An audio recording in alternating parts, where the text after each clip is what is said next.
छत्तीसगढ़ शासन स्कूल शिक्षा विभाग संवर्ग टी मंत्रालय महानदी भवन नया रायपुर। आप देख सकते हैं 22/1/2024 का जो है ये पत्र जारी किया गया है। तो किसके लिए जारी किया गया है? ये पत्र जारी किया गया है संचालक के लिए, लोक शिक्षण शासनालय, इंद्रावती भवन, अटल नगर, नवा रायपुर। और आप सभी व्हाट्सएप के माध्यम से या कहीं से भी इस पत्र को आप देख चुके होंगे या नहीं भी देखे होंगे। और कई लोगों को ऐसी खबर मिल चुकी है कि उनको ऐसा लग रही है कि आने वाले समय में शिक्षा विभाग में भर्तियां आने वाली है।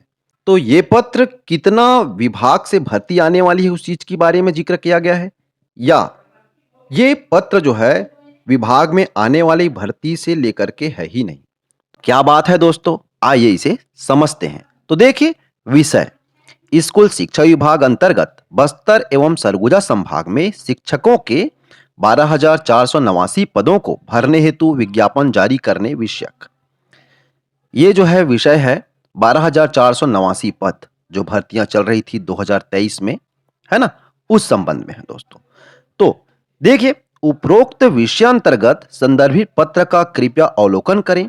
उक्त पत्र द्वारा ई संवर्ग के पदों को टी संवर्ग में परिवर्तित किए जाने के संबंध में आपके द्वारा प्रस्ताव भेजा गया था। ये बताया जा रहा है कि आपके द्वारा मतलब संचालक के द्वारा ये पत्र जारी किया गया था कि टी संवर्ग में जितने ई संवर्ग के पद हैं ना, उसको टी संवर्ग में परिवर्तित किए जाने के लिए। तो देखिए, दूसरा पॉइंट में आप देखेंगे और किनके द्वारा ये पत्र लिखा गया है वो भी आपको समझ आ जाएगा। दूसरे पॉइंट में देखिए दोस्तों, माननीय मंत्री महोदय द्वारा नोट शीट में मंत्री महोदय ने जो है पत्र लिखा, उसमें क्या लिखा?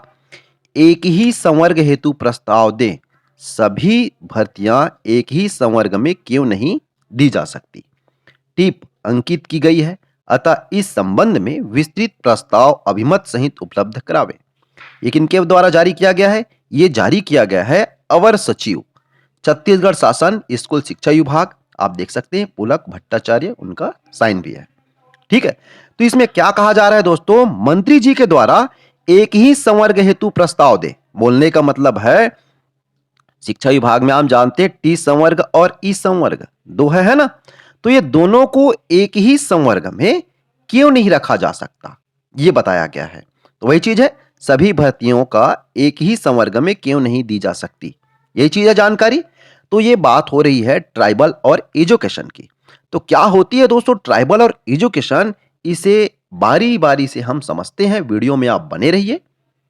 उस पत्र के माध्यम से कई न्यूज चैनलों में आपको देखने को मिली होगी, क्या छत्तीसगढ़ में खत्म होगा शिक्षक ई और टी संवर्ग का भेद? मंत्री बृजमोहन ने अफसरों से मांगी रिपोर्ट। तो आपने देखा किस प्रकार से उस पत्र में लिखा गया था कि एक ही में भर्ती किया जाए। ठीक है, उसके बाद क्या होता है, स्कूल शिक्षा विभाग की कमान संभालने के बाद अफसरों की पहली बैठक में ही उन्होंने पूछ दिया था कि शिक्षक ई और टी को एक क्यों नहीं किया जा सकता। शिक्षा विभाग के जानकारों का यह भी कहना है कि डीपीआई के अधिकारियों ने एजुकेशन पर अपना वर्चस्व बनाए रखने के लिए दो वर्ग बना दिया है। अब आइए देखते हैं ये ई संवर्ग और टी संवर्ग होता क्या है, क्यों इसको रखा गया है, यानी कि टी संवर्ग और ई संवर्ग का क्या झमेला है और क्यों जरूरी है और क्यों जरूरी नहीं भी है। आइए देखते हैं। देखिए दोस्तों, स्कूल शिक्षा विभाग से जुड़ा एक पत्र एनपीजी के पास पहुंचा, एनपीजी न्यूज, जो इस बात का संकेत दे रहा है कि कदावर मंत्री बृजमोहन अग्रवाल की मंशा स्कूल विभाग में अलग अलग चल रहे दो संवर्गों के उलझनों को सदा के लिए समाप्त कर देने का है और वह चाहते हैं कि विभाग में अलग अलग चल रहे संवर्ग मर्ज होकर एक हो जाए। स्कूल शिक्षा विभाग की पहली बैठक स्कूल शिक्षा विभाग की पहली बैठक में ही आप देखेंगे में ही इस बात का संकेत दे चुके थे कि दोनों संवर्ग को एक होना चाहिए। दरअसल पिछली सरकार ने बस्तर और सरगुजा संभाग में 12,489 पदों पर भर्ती का विज्ञापन जारी कर भर्ती प्रक्रिया शुरू की थी, जिसमें से कुछ पदों पर अभी भी रिक्तियां हैं जिन्हें विभाग द्वारा भरा जाना प्रस्तावित है। इधर नए मंत्री के आते ही विभाग की तरफ से मंत्री के समक्ष नोट शीट के माध्यम से ई संवर्ग के पदों को टी संवर्ग में मर्ज करने की मांग की गई थी। तो मंत्री ने नोट शीट पर अपना टिप अंकित करते हुए विभाग से यह पूछ लिया कि एक ही संवर्ग में भर्ती क्यों नहीं की जा सकती। साथ ही उन्होंने एक ही संवर्ग में भर्ती का प्रस्ताव भी मांग लिया। इसके बाद स्कूल शिक्षा विभाग की तरफ से संचालक लोक शिक्षण संचालनालय को पत्र जारी कर इसके संबंध में विस्तृत प्रस्ताव सहित अभिमत प्रस्तुत करने को कहा गया है। आखिर क्यों है ई और टी संवर्ग का झमेला? तो देखिए, आज से कुछ सालों पहले तक टी संवर्ग यानी ट्राइबल क्षेत्र में काम कर रहे शिक्षक एसी ट्राइबल के अंतर्गत माने जाते हैं। बाद में विभाग ने प्रशासनिक व्यवस्था को एकत्रित करने के लिए यह प्रणाली समाप्त कर दी और ई और टी संवर्ग को स्कूल शिक्षा विभाग के अंतर्गत ही कर दिया। लेकिन यह केवल प्रशासनिक देखिए दृष्टिकोण से किया गया था। शिक्षकों के मामले में स्थानांतरण के लिए ई और टी की बाध्यता को यथावत रखा गया, यानी ई संवर्ग के शिक्षक सिर्फ ई संवर्ग में स्थानांतरित हो सकते थे और टी के सिर्फ टी में। कुल मिलाकर दोनों संवर्ग एक ही मंत्री और एक ही विभाग के अधिकारियों के अंतर्गत आ गए। देखिए, लेकिन आपको देखने को मिलेगी, लेकिन इससे शिक्षकों को कोई लाभ नहीं मिला और उनके लिए व्यवस्था पूर्ववत ही रही।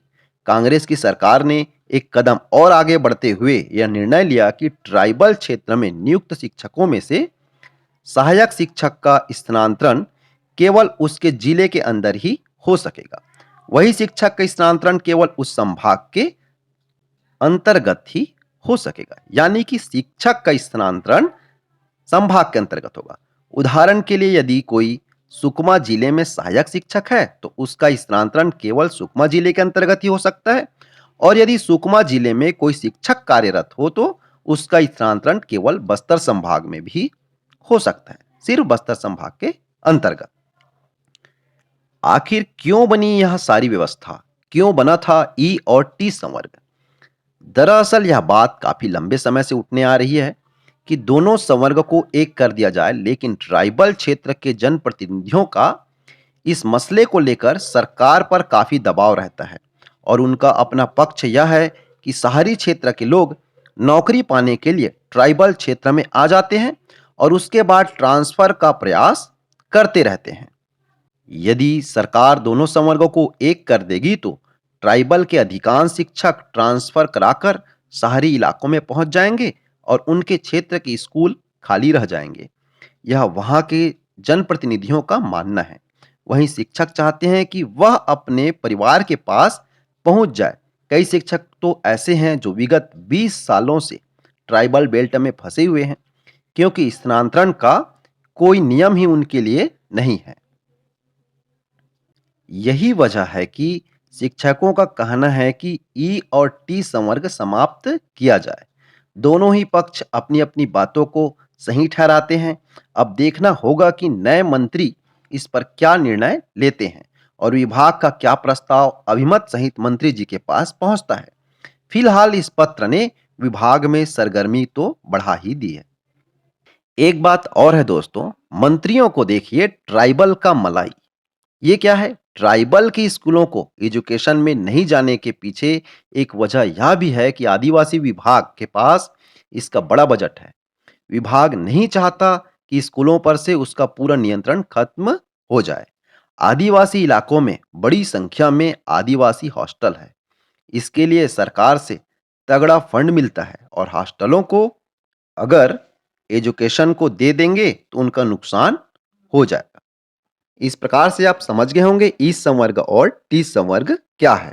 साथ ही आप उस पत्र का बारे में समझ गए होंगे, उस पत्र का मकसद क्या था और उस पत्र में कहीं भी ऐसा जिक्र नहीं हुआ है कि आगामी समय में भर्तियां आ सकती है। तो ये जानकारी आपको देनी थी। ये जानकारी अच्छी लगी हो तो इस वीडियो को लाइक करिए, सब्सक्राइब करिए और ज़्यादा से ज़्यादा अपने दोस्तों के साथ शेयर कीजिए। Thank you.